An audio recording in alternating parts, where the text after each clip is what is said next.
안녕하십니까. 통일마중물TV의 송혜요 목사입니다. 오늘은 평안남도 평성에 있었던 양포교회와 약전교회를 여러분에게 소개해 드리겠습니다. 그러면 이제 평성이 어떤 도시인지 여러분이 이제 아셔야 되잖아요. 그래서 평성에 대해서 여러분에게 간단히 소개해 드리도록 하겠습니다.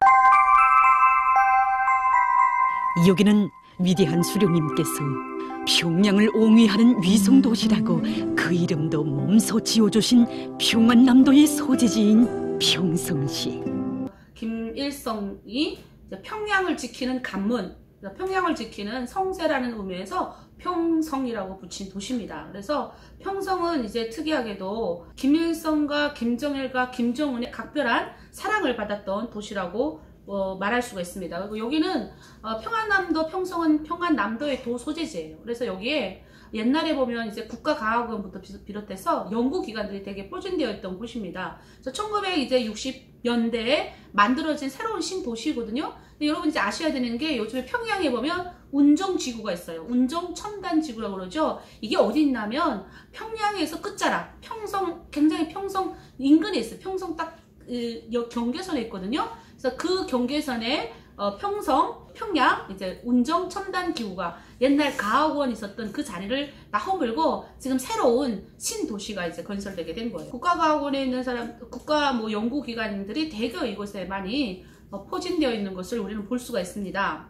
운정 최첨단 과학기술단지에는 130여 개의 연구기관들이 있고요. 1만여 명의 연구 인력들을 여기에 포진하겠다. 그래서 앞으로 새로운 연구기관들을 통해서 새로운 것들을 우리는 창출해내겠다라는 것이 북한의 목표입니다. 그래서 운정과학지구 여기 중심 지역에서 연구기관청 사구역과 위성과학적 거리라고 또 따로 있어요. 그래서 여러분들이 위성과학적 거리는 계속 TV에서 많이 나오지 않아요. 근데 그 한 면이 아니라 엄청난 많은 부지 안에 그 위성과학적 거리는 그냥 있는 겁니다. 그 옆에 살인지 구역도 또 따로 있고요. 그래서 우리가 평성이 지금 새롭게 변화되고 발전하는 것들을 우리가 종종 엿볼 수가 있습니다. 그리고 평성은 경공업이 굉장히 유명한 곳입니다. 그래서 평성이라고 하면 이제 고난의 행군 시기에 이제 그 물자나 이런 것들이 다 막혀 있을 때 유일하게 이제 평성에 있는 이제 하차 시장 중심으로 이제 거기서 이제 물건이 나와가지고 전국적으로 이제 흘러 들어갔던 거 있거든요. 그래서 한국에서도 평성에 대한 연구가 활발히 진행돼서 제가 평성, 함흥 이렇게 대도시를 연구하는데 특별히 평성 지역에 있는 도시를 연구했던 책들을 제가 보면서 굉장히 제가 새롭게 평성을 생각했던 적도 있습니다. 경공업 중에서도 일용품이 굉장히 첫 자리를 차지합니다. 그래서 평성에는 합성가죽 공장도 있고 고무줄 공장, 수지일용품 공장, 목재일용부터 시작해서 정말 많은 공장들이 있고 평안도 평성이 7차 대회 이후에 이제 평성이 약간 평양에 비해서 평양을 지키는 성세라는 도시면 좀 평양스럽게 멋있어야 되는데 약간 평양에 비하면 좀 촌스러운 느낌, 시골 동네 느낌이 많이 났었거든요. 근데 7차 대회 이후에 평성이 새롭게 바뀌는 것을 볼 수가 있습니다. 평성이 또 어떤 곳이냐면요. 여러분 김일성 종합대학 아시죠? 6.25 전쟁이 1950년 6월 25일 날 전쟁이 났잖아요. 그래서 김일성 종합대학 학생들이 다 이제 군대를 갑니다. 그런데 김일성이 1952년도에 김일성 종합대학을 어디를 피난 보내냐면 바로 여기 평성 지역에 피난을 보냅니다. 그래서 여기에 전쟁 시기에도 우리는 학생들을 공부시켰다라는 증거. 김일성 대학교 학생들을 전쟁에서 이제 학생들이 전쟁터에 있어야 되는데 김일성 종합대학 학생들을 다 불러서 전쟁 기간에도 공부를 시킵니다. 그 지역이 어디냐면 평성 지역인데 이름은 백성혁명사적관이라고 합니다. 그래서 그 지역이 7차 대회 이후에 굉장히 이제 잘 꾸며서 백성혁명 사적지에 대한 자부심이 굉장히 높음을 볼 수가 있습니다. 또 여기는 어떤 곳이 있냐면요. 백성천이 있습니다. 그 백성천은 시안에 있는 근로자들 또 청년 학생들이 다 동원돼서 차로 한 10분 거리래요. 굉장히 아름답게 이렇게 만들었더라고요. 그 하천을 다 홀고를 손으로 삽으로 다 해가지고 정비를 다시 한 겁니다. 그래서 걸어서는 5,000m 정도 되니까 주민들이 나와서 유보도처럼 이렇게 걸으면서 주민들의 생활 편의시설을 보장하겠다 이렇게도 얘기하고 있고요. 평성이 2015년도에 새롭게 공원을 하나 건설을 하거든요. 근데 이 공원이 북한 땅에서 많은 사람들이 이제 주의를 주는 게 뭐냐면 야간 개장을 해요. 제가 북한은 전력 사정이 굉장히 어렵거든요. 그래서 2016년 꼭 17년까지만 해도 김책공업종합대학이면 굉장히 유명한 대학이잖아요. 이 안에도 공부하다가 불이 턱턱 끊겼어요. 그런데 여기가 야간 개장을 한다? TV까지 나왔어요. 진짜인지 모르겠지만 하여튼 평성 지역에 이런 야간 개장하는 이런 곳도 있다고 합니다. 더 의미 있는 거는요, 여러분, 북한이 지금까지 개방하지 않았던 평안남도 평성을 지역으로 개방을 했다고 합니다. 원래 다른 지역은 많이 개방을 하는데 특별히 이 지역은 개방을 안 했었습니다. 그런데 평양하고 평성 거리가 30분밖에 안 돼요, 차로. 그래서 이것을 위해서 고려여행사가 평성에 우리는 여행을 할 수 있도록 길을 열었다, 이렇게 이야기를 합니다. 먼저 관광객들이 평성 중심가를 먼저 돌아봐요. 그리고 김일성 종합대학이 피난을 갔던 자리했던 백성혁명 사적지 거기를 하고요. 그러니까 여기에 평성에 뭐가 있냐면 고려시대에 재건되었던 안국사라는 절간이 있어요. 그래서 그런 불교 사찰을 또 관광하게 하고, 김정숙 고등중학교를 또 방문하고, 그러니까 여기에 뭐가 있냐면 여러분, 김정은 시대 원래 평성은요 신덕샘물이 유명해요. 이 평성 신덕샘물은 너무 유명해서 이 신덕샘물 모르는 사람이 없어요. 근데 요즘 김정은 시대에 뜨는 샘물이 뭔지 아세요? 봉학샘물이에요. 이 봉학샘물은 김정은 시대에 새롭게 발굴된 샘물이라고 합니다. 근데 이 봉학샘물을 추출을 해서 만든 게 봉학맥주라고 있어요. 평양에서 평성을 여행하는 외국인들에게 꼭 들리는 공장이 봉학맥주 공장입니다. 여기 들어가서 맥주 라인 어떻게 생산하고 어떻게 하는지 이런 거를 구경하는, 그리고 간식을 맛보고 다시 평양에 돌아와서, 지금 평양에 요즘에 새롭게 건설된 호텔이 있어요. 잠주산 호텔이라고. 거기서 이제 하루 묵는 이런 코스로서 평성을 돌아보는 외국 여행 코스가 하나 만들어졌다고 합니다. 그리고 또 의미 있는 것은 여러분, 우리 평안남도 평성은요 남한 TV가 잡혀요. 제가 신의주에 잠깐 있을 때도 이제 중국하고 가까우니까 이제 채널을 돌리다 보면 중국에서 한국 TV가 나오거든요. 그때 제가 봤던 드라마가 뭐냐면 목욕탕집 남자들이었어요. 그런데 여기 지역은, 평양남도 평성 지역은 이제 바다와 인접했기 때문에 대한민국하고 굉장히 가깝게 지역을 위치하고 있거든요. 그래서 이렇게 채널을 돌리면요 대한민국의 드라마와 대한민국의 뉴스도 막 나온대요. 많은 이런 고위기관들, 이런 사람들 몰래 북한 안에서도 대한민국 드라마, 영화, 뉴스를 볼 수 있다고 합니다. 근데 이 지역에서 드라마를 실시간으로 본다? 이건 있을 수 없는 일이에요. 그런데도 본다는 겁니다. 그래서 굉장히 좀 의미 있는 곳이 아닐까 싶어요. 오늘은 여러분들에게 소개할 곳이 평안남도 평성에 있는 양폭교회거든요. 근데 여러분, 평안도 지역을 옛날에 뭐라고 그러냐면 폐서도라고 그랬대요. 폐서도라도 했고 서북면, 여러분 잘 아시다시피 영락교회는 평안도에서 온 지방, 서북청년단, 그 영락교회에서 조직이 됐지 않습니까? 서북쪽이라는 말이 평안도라는 말이에요.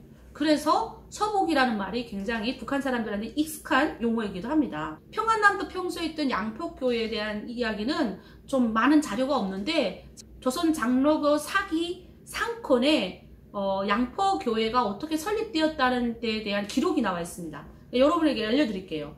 선시의 김씨 영락이 복음을 등문하고 사천교회에서 신주하기를 작정하고 이서봉가의 해집 예배함으로 교회가 설립되었고, 선교사 마포 삼열이 순시하며 이서봉, 이병린, 김씨 희봉은 열심 전도하여 교회가 일흥할세, 볼리고 정씨 문중이 교회를 핍박하여 무한 핍박을 가하되 교회가 주의 권능을 의뢰하여 인내 승리하니 신자가 70여 명에 달하더라.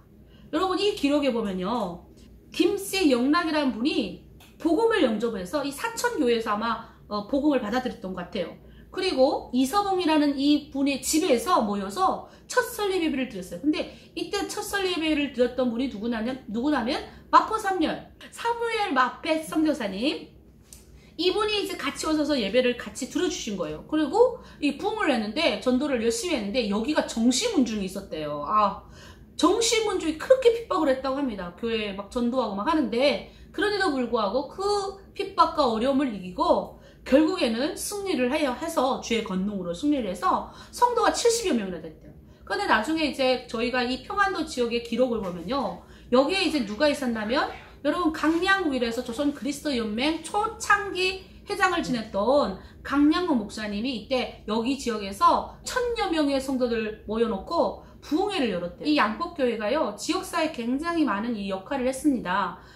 여기 양폭교회는 안전뱅이, 그러니까 장애인들이죠. 이런 분들을 이렇게 데리고 와서 이들의 자활과 이들이 이제 여기서 잘 이렇게 예수 믿고 이들이 자립을 해서 나갈 수 있도록 도왔던 것이, 지역사회를 도왔던 것이 바로 이 양폭교회라고 할 수가 있습니다. 우리가 지금 알다시피 저희가 북한의 옛 교회를 소개하는 이유 중에 하나가요, 뭐냐면 교회만 들어가는 게 아니라 교회는 지역사회를 위해서 항상 활동을 했습니다. 그래서 저는 북한의 옛 교회를 이렇게 살펴보면 꼭 교회는 교회적인 역할만 했던 것이 아니고 바로 이렇게 가난한 자들을 위해서 했고요. 또 교회 학교를 지었고요. 많은 이들에게 복음의 씨앗 뿌리면서 또 그들이 일상생활에 그리스도인답게 살아갈 수 있도록 많은 지역사회 역할을 했던 곳이 교회였습니다.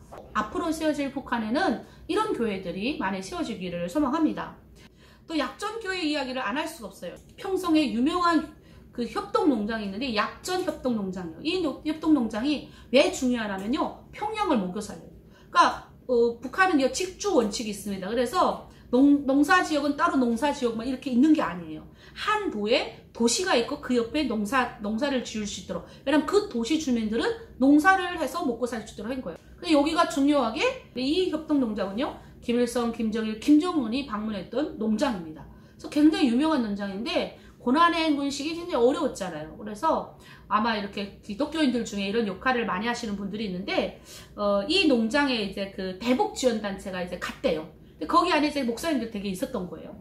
근데 막 얘기하다가 이제 거기 관리위원회 어떤 분이 나와서 그런 이야기를 하더래요. 아마 목사님이 있는지 물어봤나 봐요. 혹시 이 지역에 교회가 좀 없었냐고. 그랬더니 거기 관리위원회 위원이 이런 말을 하더래요.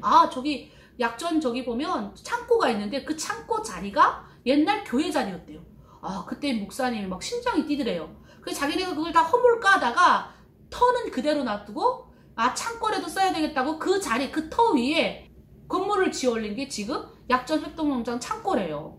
그래서 목사님이 그걸 발견하고 나서 한국에 돌아와서 찾아보니까 약전 교회가 있던 자리래요. 여러분 어떻게 생각하세요? 우리가 그냥 무심결에 북한의 어느 곳곳 가봐도 그 땅에는 우리의 선조들이 기도하고 우리의 선조들이 눈물 뿌리면서 하나님과 정말 교통했던 곳들이 많이 퍼져 있어요. 그런데 어떻게 우리가 북한을 포기할 수가 있겠습니까? 제 소원하기는 통일이 되었을 때 북한 곳곳에 가서 저는 그 교회가 있었던 옛 자리를 찾아가서 정말 제가 기도하고 다시 다 정리해가지고 글로 남기고 책으로 남기는 게 제 사명이에요. 통일에 대해서 저는 삼천리 금수반도 다 돌아보고 곳곳에 교회가 지어졌던 곳을 다 찾아가서 기도하고 정리하고 그것을 기록으로 남기고 하는 것이 제 소원이에요. 여러분, 그런 통일의 날이 하루빨리 올 수 있도록 남과 북이 뭐 이렇게 체제와 체제는 다르지만 일단 교류를 하게 돼서 서로 왕래할 수 있고 서로 소신을 주고받을 수 있고 서로 형제지간이 나눌 수 있는 이런 것만 진행되어 될 수만 있다면 얼마나 좋겠습니까? 그런 날이 속히 왔으면 좋겠습니다. 평성 지역은 요즘에 지금 새롭게 이제 많이 해서 아까 제가 봉각샘물 이야기 했잖아요. 그 봉각샘물이 김정은 시대에 새롭게 만들어져가지고 요즘 물도 팔아요. 물도 생명, 그래서 봉각샘물에 대해서 막 나오더라고요. 그래서 여러분 신덕샘물, 봉각샘물, 이 평성 지역은 굉장히 유명한 이런 샘물도 많고요. 좋은 곳이 많은 고장이기도 합니다. 하나 또 얘기하고 싶은 건요. 평성의학대학교를 나오신, 평성에도 되게 유명한 대학교가 많이 있거든요. 그래서 평성에 보면 아까 제가 가학원이 많이 있다고 그랬잖아요. 평성 의과대학이 북한에서는 뒷과대학이라고 그래요. 그래서 평성 뒷과대학이 되게 유명해요. 그리고 평성의학대학이 있고, 그 다음에 평성, 요즘에 뜨는 대학이 평성 탄광공업대학이 됐어요. 요즘 북한이 굉장히 그 탄광공업대학을 되게 일러주더라고요. 그런데 제가 말씀드리고자 하는 게 뭐냐면 평성의학대학을 나오신 분이 2008년 대한민국에 왔습니다. 그리고 여기서 열심히 다시 공부를 하셔가지고 탈북자 첫 전문의가 되셔서 고려병원에 계신 우리 고윤성 의사 선생님, 되게 너무 멋있더라고요. 여러분, 북한에서 왔지만 이렇게 여기 와서 열심히 해서 의사가 되신, 그리고 그것도 제일 어렵다는 외과 전문의가 되셨는데, 이분의 소원이 뭐냐면 자기가 북한에 있었을 때 외과 이런 진료를 하는 이쪽에 너무너무 외과 의사가 북한에 많이 부족했대요. 그래서 자기는 한국에 와서 꼭 외과 전문의가 되고 싶었대요. 한국은, 북한은 이제 라틴어를 하잖아요. 영어를 잘 안 쓰고 라틴어로 모든 공부를 하는데 여기 오니까 영어를 다시 해서 엄청나게 어려운데 그 영어를 다 외우셨대요. 그리고 너무너무 어려운 고비를 겪고 결국은 전문의 과정을 따신 거예요. 저는 정말 하나님이 통일을 위해서 북한에 이런 분들을 내려보내시는 줄 저는 믿습니다. 또 이번에도 탈북자 2명이 비례대표 또 대한민국 국민의 투표로 인해서 국회의원에 당선이 됐잖아요. 그래서 앞으로도 남가북에 이런 많은 좋은 분들이 많이 생길 줄 믿습니다. 그래서 평성지역 여러분 기도 많이 부탁드리고요. 일찍이 평성지역은 하나님이 허락하신 교회들이 대거 포진되었던 교회들이 많았던 지역입니다. 그래서 이 지역에 있는 교회들이 다시 한번 세워지기를 간절히 바랍니다. 감사합니다.